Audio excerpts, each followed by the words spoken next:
Masa kejayaan Islam.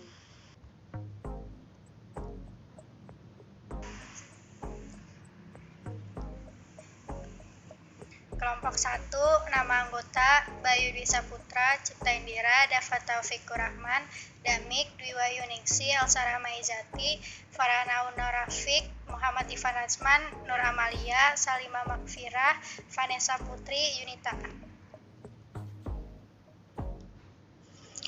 Masa atau zaman kejayaan Islam 750 Masehi sampai 1258 Masehi adalah masa ketika para filsuf, ilmuwan, dan insinyur dari dunia Islam menghasilkan banyak kontribusi terhadap perkembangan teknologi dan kebudayaan, baik dengan menjaga tradisi yang telah ada ataupun dengan menambahkan penemuan dan inovasi mereka sendiri. Periode kejayaan Islam. 1. Periode klasik. Terjadi pada 650 sampai 1250 Masehi. Merupakan periode yang disebut sebagai periode kejayaan Islam. Dan periode ini terbagi menjadi dua fase, yaitu 1. Fase ekspansi integrasi pada 600 sampai 1000 Masehi dan 2. Fase disintegrasi pada 1000 sampai 1250 Masehi. 2. Periode pertengahan 1250 sampai 1800 Masehi merupakan periode yang disebut sebagai periode kemunduran Islam, dan periode ini terbagi menjadi dua fase.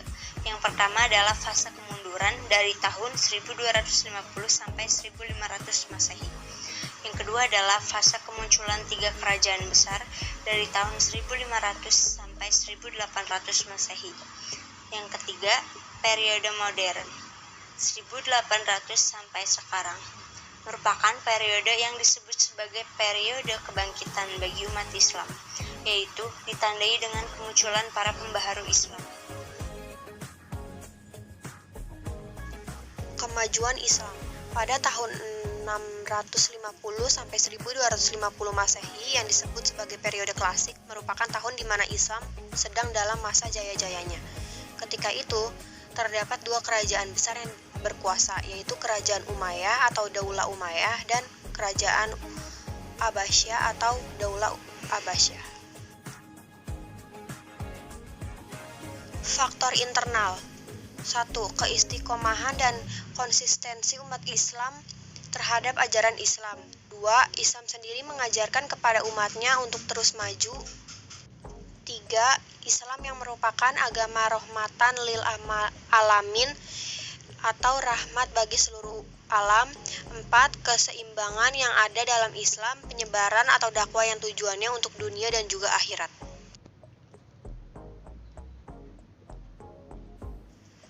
Faktor eksternal. 1. Adanya asimilasi antara bangsa Arab dengan bangsa-bangsa lain yang lebih dahulu memiliki perkembangan dalam ilmu pengetahuan, misalnya Persia dalam ilmu pemerintahan dan Yunani dalam ilmu filsafat. 2. Gerakan terjemahan yang terjadi pada periode klasik ini dilakukan dengan kesinambungan. Dampaknya juga sangat terlihat, yaitu pada perkembangan ilmu pengetahuan umum, utamanya di bidang kedokteran, kimia, filsafat, sejarah, dan juga astronomi. Faktor pendorong. 1. Menjalankan ajaran Islam yang ada dalam Al-Quran dengan maksimal. 2. Menerapkan isi hadis dalam kehidupan sehari-hari. Misalnya yaitu hadis tentang menuntut ilmu yang mengajarkan kita agar terus belajar walaupun hingga ke negeri Cina. 3. Mengembangkan ilmu agama Islam secara sungguh-sungguh. Pelajari ilmu filsafat Yunani untuk mengembangkan ilmu pengetahuan umum. 4. Adanya ulama yang berpegang teguh pada prinsip, sehingga menolak untuk menjadi pegawai pemerintah.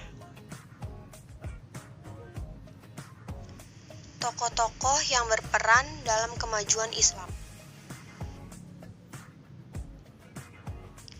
Ilmu filsafat. 1. Al-Kindi. 2. Al-Farabi. 3. Ibnu Bajjah. 4. Ibnu Tufail. 5. Ibnu Sina. 6. Al-Ghazali. 7. Ibnu Rus.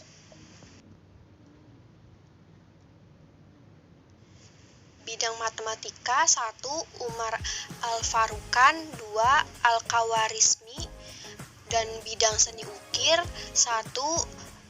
Badr dan Thorif. Bidang kedokteran 1. Jabir bin Hayyan. 2. Hurain bin Ishaq. 3. Tobib bin Qura. 4. Ar-Razi. Di bidang astronomi ada 1. Al-Farizi, yaitu pecinta astrolobe. Yang kedua ada Al-Gotani atau Betelgeuse. Yang ketiga ada Abu Wafa yang menemukan jalan ketiga dari bulan. Yang keempat ada Al-Fagoni atau Al-Fragenius. Di ilmu tafsir ada Ibnu Jarir At-Tabari. Yang kedua ada Ibnu Atiyah Al-Andalusi, meninggal pada tahun 1407 Hijriah. Yang ketiga ada As-Suda, Muqatil bin Sulaiman. Yang keempat ada Muhammad bin Ishaq dan lain-lain. Yang terakhir ada ilmu hadis yang terdiri dari Imam Bukhari, Imam Muslim, Ibnu Majah, Abu Dawud, At-Tirmizi dan lain-lain. Terima kasih.